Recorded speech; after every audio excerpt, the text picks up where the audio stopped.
NEET exam 2024। दोस्तों ये exam तो हुआ था 5 मई को, मगर इस पर घमासान चर्चा 4 जून को रिजल्ट आने के बाद शुरू हुआ। सोशल मीडिया पर अभ्यर्थी नीट स्कैम, नीट परीक्षा रद्द करो और नीट रिजल्ट फिर से जारी करो हैशटैग से लगातार अभियान चला रहा है। यानी बच्चे इस रिजल्ट को लेकर काफ़ी परेशान हैं। इस बार एक नहीं, दो नहीं, बल्कि टोटल 67 बच्चों ने 720 में से 720 नंबर लाया है और इस 67 बच्चों में से 6 बच्चे तो एक ही सेंटर के थे। साथ ही एक और शॉकिंग कर देने वाला बात कि इस बार के एग्ज़ाम में 2 बच्चे को तो 718 और 719 नंबर मिले हैं, जो कि नीट एग्ज़ाम में इम्पॉसिबल ही है। तो क्या 2024 के नीट एग्ज़ाम फिर से होने वाला है? परसों यानी 8 जून को उच्च शिक्षा सचिव ऑफिस में नीट पर प्रेस कॉन्फ्रेंस के दौरान क्या अपडेट दिया गया है, तो आइए इन सभी बातों को इस वीडियो में जानने का प्रयास करते हैं। सर मैं बोलना चाहूँगी, मैंने इस बार एग्ज़ाम दिया था, मेरे 649 मार्क्स बन रहे हैं और मेरे को कॉलेज नहीं मिल रहा है। पिछले साल इतने नंबरों पे टॉप कॉलेजेस मिल जाते थे और मैं 3 साल से यहाँ पे मेहनत कर रही हूँ। तो मतलब सफाई आके दे जाते हैं कि यस सर, भाई पेपर लीक हुआ है, ग्रेस मार्क्स दिए गए हैं, एनटीए एक्सप्लेन नहीं कर रही है कि कितने बच्चों को कितने ग्रेस मार्क्स दिए गए हैं। एनटीए कुछ भी नहीं बता रही है, फालतू के नोटिसेस दिए जा रही है। रिजल्ट आने से पहले हम हरियाणा का टॉप कॉलेज सर्च कर रहे थे 5000 रैंक पे, और वो रैंक हमारी 30,000 पहुंच गई। अब हमको गवर्नमेंट कॉलेज ही नहीं मिल रहा। रैंक बढ़ने का मात्र एक ही रीजन है, पेपर लीक हुआ। पेपर एक दिन पहले ही सबको मिल गया और एनटीए एक्सेप्ट करने के लिए तैयार ही नहीं है। मेरे 665 नंबर आ रहे हैं। मैं एक्सपेक्ट कर रहा था कि टॉप के कॉलेजेस जैसे ऑल इंडिया कोटा से या स्टेट कोटा से मिलेंगे, बट आज मेरे 35,000 रैंक होनी चाहिए थी। आज मेरा रैंक 18,000 के पास है, मतलब मुझे कोई टॉप कॉलेज नहीं मिलने वाला। दोस्तों हर साल इस एग्ज़ाम को लगभग 20 लाख बच्चे देते हैं और इस एग्ज़ाम को देने का मकसद MBBS, BDS, आयुष, BBSC और AAH जैसे कई मेडिकल कोर्सेज में दाखिला लेना रहता है।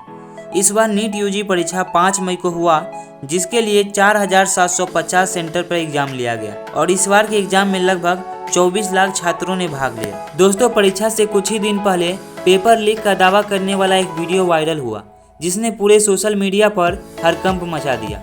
परीक्षा के दौरान गुजरात में छात्रों को नकल करने में मदद करने के आरोप में एक शिक्षक और 2 अन्य लोगों को गिरफ्तार किया गया। साथ ही बिहार में भी क्वेश्चन पेपर लीक करने के आरोप में 13 लोगों को गिरफ्तार किया गया। इस घटना के बावजूद भी एनटीए ने कहा कि पेपर लीक के सभी आरोप अफवाह थे। दोस्तों एनटीए क्या है, अगर आपको नहीं पता है तो आइए बताते हैं। एनटीए का फुल फॉर्म होता है नेशनल टेस्टिंग एजेंसी। ये एनटीए पूरे देश के 17 अलग अलग परीक्षाओं को कंडक्ट करती है, जिसमें जेईई मेन और नीट यूजी मुख्य है। इस एजेंसी का मुख्य उद्देश्य देश के शैक्षणिक संस्थान में प्रवेश या भर्ती के लिए छात्रों के योग्यता का आकलन करने, कुशल, पारदर्शी और अंतर्राष्ट्रीय मानकों के आधार पर परीक्षण करना है। दोस्तों नीट एग्जाम 2024 की चर्चा तो 5 मई के पहले से ही है, मगर व्यापक रूप से चर्चा 4 जून को इसके रिजल्ट आने के बाद से हुई। इस साल का रिजल्ट देखकर देश की जनता हैरान है, एग्जाम देने वाला छात्र परेशान है।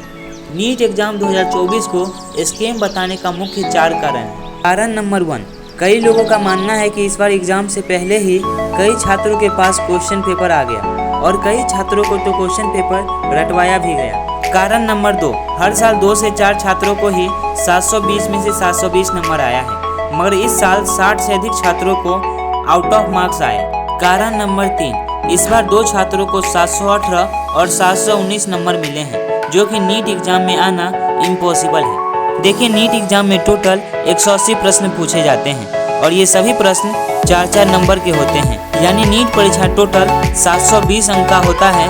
अगर कोई बच्चा 180 के 180 प्रश्न का सही उत्तर देता है तो उसे टोटल 720 नंबर मिलेगा, मगर वही बच्चा अगर एक प्रश्न का जवाब नहीं देता है तो उसका 4 नंबर कम हो जाएगा, यानी 716 नंबर मिलेगा। मगर दोस्तों इस एग्ज़ाम में इंटरेस्टिंग बात यह है कि इसमें निगेटिव मार्किंग है।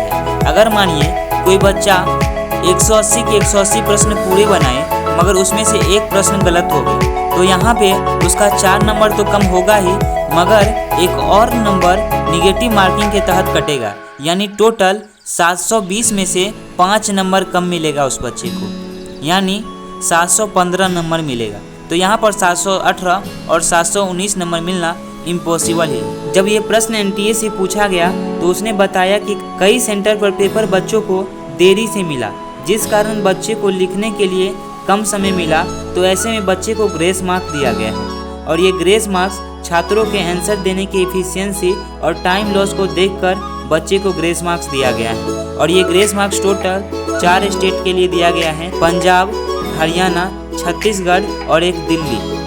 दोस्तों, अगर आपके भी सेंटर पे क्वेश्चन देरी से मिला यानी टाइम लॉस हुआ है तो आप इस वीडियो के नीचे कमेंट कर सकते हैं।